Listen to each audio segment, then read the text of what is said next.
ഹൈറിൻ pension ന്യൂസിൻ്റെ പുതിയൊരു വീഡിയോയിലേക്ക് എല്ലാവർക്കും സ്വാഗതം. ആദ്യമായി കാണുന്നവരാണ് സബ്സ്ക്രൈബ് ചെയ്യാനും ലൈക്ക് ചെയ്യാനും മറക്കരുത്. KSRTC നമുക്ക് 30 കോടി രൂപ സർക്കാർ അനുവദിച്ചു. കഴിഞ്ഞ ആഴ്ച 20 കോടി രൂപ നൽകിയിരുന്നു. പ്രതിമാസം 50 കോടി രൂപയാണ് കോർപ്പറേഷനുകൾക്ക് സർക്കാർ സഹായമായി നൽകുന്നത്. ഈ വർഷം ബജറ്റിൽ 900 കോടി രൂപയാണ് KSRTCക്ക് വകവരുത്തിയത്. ഇതോടൊപ്പം തന്നെ സർക്കാരിൻ്റെ സാമൂഹ്യ സുരക്ഷാ പെൻഷൻ കൈപ്പറ്റുന്ന 60 ലക്ഷത്തോളം വരുന്ന പെൻഷൻ ഗുണഭോക്താക്കൾക്ക് പെൻഷൻ വിതരണം ആരംഭിച്ചിരിക്കുന്നു.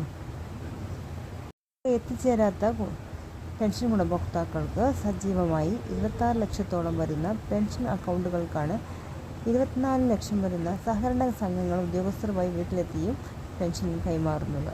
കുടിശ്ശികയിൽ ഒരു ഗഡുവാണ് വിതരണം ആരംഭിച്ചിരിക്കുന്നത്. ഒപ്പം തന്നെ ഒരു ഗഡു ആരംഭിച്ചപ്പോൾ പെൻഷൻ തുക എത്താത്തവർ 1600 രൂപ കൂട്ടി 3200 രൂപയായിരിക്കും അവരുടെ അക്കൗണ്ടുകളിലേക്കും കൈകളിലേക്കും തുക എത്തിച്ചേരുക. ആധാർ അധിഷ്ഠിതമായ അക്കൗണ്ടുകളിലേക്കാണ് ഈ തുക എത്തിച്ചേരുന്നത്. കൂടുതൽ വാർത്തകൾക്കായി നമ്മുടെ ചാനൽ സബ്സ്ക്രൈബ്